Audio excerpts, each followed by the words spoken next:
जेठानी जी, आप मुँह से इतनी मीठी और दिल की इतनी काली क्यों? बस इतना ही सामान लाई है बहू। ये क्या, बस गिनती के 4 गहने?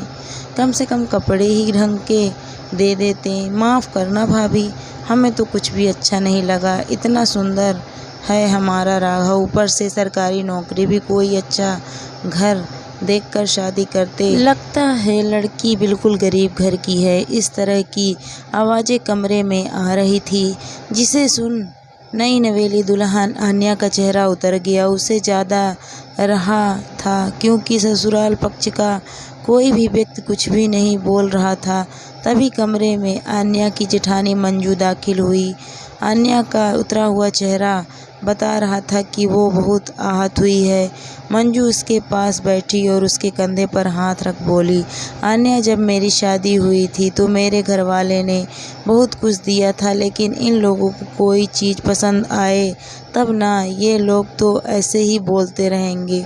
तुम इनकी बातों से दुखी मत होना। तुम्हारे घर वाले लाखों रुपए खर्च भी कर देते तब भी इनके दिल को तसल्ली नहीं होती। इसीलिए इनको इग्नोर करो और अभी अभी तुम्हारी शादी हुई है, खुशी का मौका है, चलो मुस्कुरा दो। जेठानी की बातें सुन आन्या को अच्छा लगा और वो हंस दी। रात में घर में संगीत का प्रोग्राम रखा गया था।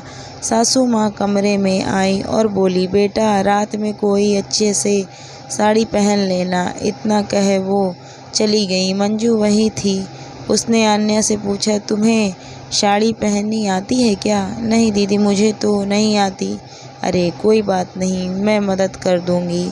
चल, जब मेरी शादी हुई थी मुझे भी नहीं आती थी, अब तो मैं परफेक्ट हो गई हूँ, 2 मिनट में बांध लेती हूँ। इतना कह मंजू हंस दी और आन्या भी मुस्कुरा दी। शाम में मंजू ने आन्या की मदद की और उसको सिखाया भी कि साड़ी कैसे बांधनी है। आन्या को लगा जैसे उसे जेठानी नहीं बड़ी बहन मिल गई हो, लेकिन उसे नहीं पता था कि मंजू आस्तीन की सांप है। उसने आन्या को साड़ी तो बांध दी, लेकिन सबके सामने जाकर कह दी कि इसे तो साड़ी बांधनी भी नहीं आती, काम काज की भी नहीं है और दहेज भी कुछ नहीं लाई। नाक कटवा दी मोहल्ले में। आन्या की पहली रसोई में भी जब मंजू ने मदद की तो आन्या के दिल में मंजू के लिए सम्मान और बढ़ गया। मंजू ने बातों ही बातों में सास, ससुर और ननद के खिलाफ आन्या के कान भर दिए और आन्या ने भी बड़ी आसानी से यकीन कर लिया।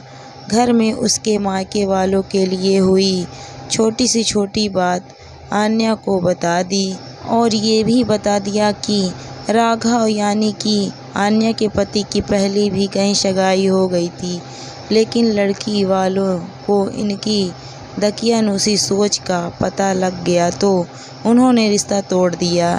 ये सुन आन्या हैरान रह गई। सगाई के बाद से ही आन्या और राघव फ़ोन पर बात करने लगे थे। 1-2 बार मिले भी, लेकिन राघव ने कुछ नहीं बताया। अब आन्या को ससुराल में सब बुरे लगने लगे थे। उन्हें लगने लगा था कि बस जेठानी ही उसका दर्द समझती है।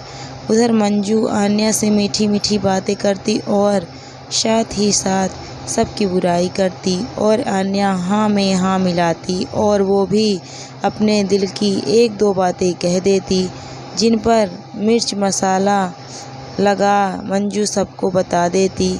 आन्या और ससुराल वालों के बीच दूरियां बढ़ रही थी। आन्या सभी से कटी कटी सी रहती, किसी से ज़्यादा बात ना करती। एक दिन राघव ने आन्या से कहा, आन्या, तुम मेरे घर वालों से ज़्यादा घुलती मिलती क्यों नहीं?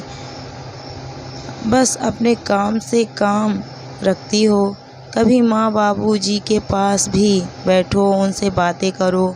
उनके भी अरमान है नई बहू को लेकर।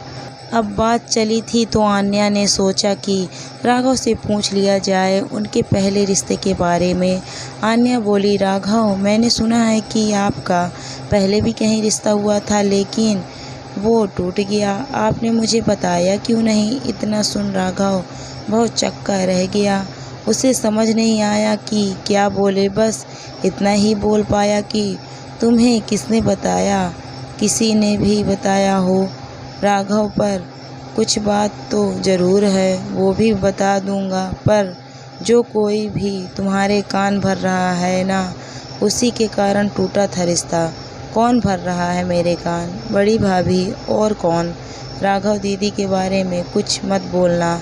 आन्या, तुम अभी आई हो इस घर में, मैं उन्हें कई वर्षों से जानता हूँ।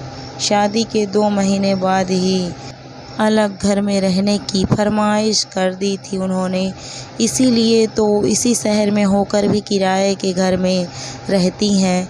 हमारे घर तो वो आती भी नहीं थी। जब से शादी हुई है बस तुमसे मिलने आती हैं, बाकी सच्चाई छुपती नहीं है, सच सामने आ ही जाता है। तुम्हें भी उनका नेचर समझ आ जाएगा। राघव, क्या दीदी की वजह से तुम्हारा रिश्ता टूटा था? हाँ, जहाँ भी बात चलती ये वही जाकर घरवालों की चुगली करना चालू कर देती थी। जब मेरा रिश्ता हुआ था तब भी ऐसा किया।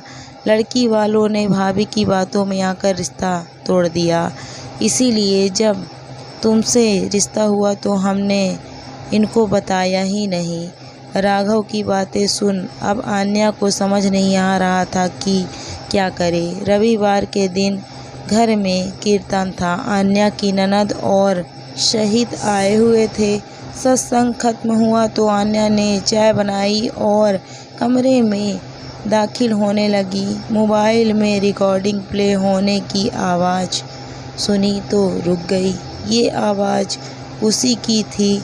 आन्या जब जेठानी से बात कर रही थी तो जेठानी ने चुपके से उसकी बातें रिकॉर्ड कर ली और वही रिकॉर्डिंग तो अब वो घरवालों को सुना दी और बोली, देख लो मम्मी, आपकी बहू ऐसी ऐसी बातें बोलती है आपके बारे में। आन्या से वहाँ खड़ा ना हुआ गया और वो रसोई में आ गई। इतना बड़ा धोखा दीदी, पहले मेरा विश्वास जीत लिया और अब ये सिला दिया है। क्यों दीदी, क्यों? मैंने तो आपको बहन मान लिया। अपने दिल की सारी बातें बिना सोचे समझे कह दी और ये आपने क्या किया? घर वालों के सामने क्या इज्जत रह गई मेरी? पर अब जो आपने मेरे साथ किया मैं भी आपके साथ वही करूँगी। तभी पीछे से हंसती हुई जेठानी आ गई। अरे आन्या, चाय बनी कि नहीं? कोई मदद चाहिए तो बताओ। आन्या मन ही मन सोच रही थी कि कोई इतना गिरा हुआ कैसे हो सकता है। मुंह का इतना मीठा और दिल का इतना काला, कहाँ खो गई? कुछ नहीं दीदी, मैं आती हूँ चाय देकर, आप मेरे साथ यहीं चाय पी लेना। आन्या कमरे में चाय देकर आई और आते समय अपना फ़ोन उठा लाई और रिकॉर्डिंग ऑन कर ली। फिर जेठानी से बातें करने लगी। मंजू घर वालों की बुराई किए जा रही थी, सबको भला बुरा बोले जा रही थी। आन्या ने सब रिकॉर्ड कर लिया। रात में जब सब खाना खाने लगे तो आन्या सबको खाना परोस रही थी, लेकिन सास और ननद का मुंह फूला हुआ था। इतने दिनों से दोनों चुप थे, लेकिन आज उनसे चुप नहीं रहा गया तो ननद रचना बोली, भाभी आप मुंह पर तो इतनी मीठी हो और पीछे से सबकी बुराई करती हो। तो आन्या बोली, दीदी मुझसे कुछ गलतियां हुई हैं, उनके लिए मैं माफ़ी मांगती हूँ, लेकिन आगे से ऐसा कुछ नहीं होगा। मैंने बिना सोचे समझे कुछ बोला हो तो माफ़ करना। तभी सास भी बोल पड़ी, आन्या तुमसे ये उम्मीद ना थी। और मंजू को तरफ देखा तो मंजू सास और ननद की हाँ में हाँ मिलाने लगी। माँ जी, दीदी अक्सर मुझसे चिकनी चुपड़ी बातें करती थी, वह आप लोगों के खिलाफ मुझे भड़काती थी और मैं उनकी बातों पर आंख मूंद कर विश्वास करती रही। मैंने इनको अपना हमदर्द मान लिया था, इसीलिए जो दिल में होता सब इनसे कह देती। इन्होंने धोखा किया है मेरे साथ। मुझे नहीं पता था कि ये सारी बातें रिकॉर्डिंग करती हैं और आपको सुनाती हैं। आन्या बोली, भड़काया? मंजू ने आन्या की तरफ देखा और बोली, मैंने कब तुम्हें? मैं तो घर वालों की बहुत इज्जत करती हूँ। मम्मी जी ये झूठ बोल रही है, इनकी चोरी पकड़ी गई है, इसीलिए नाटक कर रही है। मैंने तो रिकॉर्डिंग इसकी सच्चाई सामने लाने के लिए की है। अच्छा दीदी, तो ये सुनिए आपकी सच्चाई सामने लाने के लिए मैंने भी आपकी रिकॉर्डिंग कर ली थी। इतना कह अन्या ने रिकॉर्डिंग ऑन कर दी, जिसे सुनकर घर के सब लोग हैरान रह गए। बात बिगड़ते देख मंजू फटाफट निकल ली और अन्या ने सबसे वादा किया कि वो ऐसी गलती फिर दोबारा नहीं करेगी। सब ने उसे माफ़ कर दिया और अब अन्या को अक्ल आ गई थी कि बिना किसी को जाने पहचाने उस पर भरोसा नहीं करना चाहिए। अन्या ने इस धोखे से सबक ले लिया और जीवन में ऐसी गलती फिर कभी नहीं की। दोस्तों, सच्चे दिल वाले इंसान को सब अपने जैसे सीधे और भोले भाले लगते हैं, इसीलिए वो सब पर आसानी से विश्वास कर लेते हैं। लेकिन हर कोई आपके विश्वास के लायक नहीं होता। कुछ लोग इसी मासूमियत और भोलेपन का फ़ायदा उठाते हैं और मौका देखते ही छुरा घोंप देते हैं। इसीलिए सोच समझ कर विश्वास करें।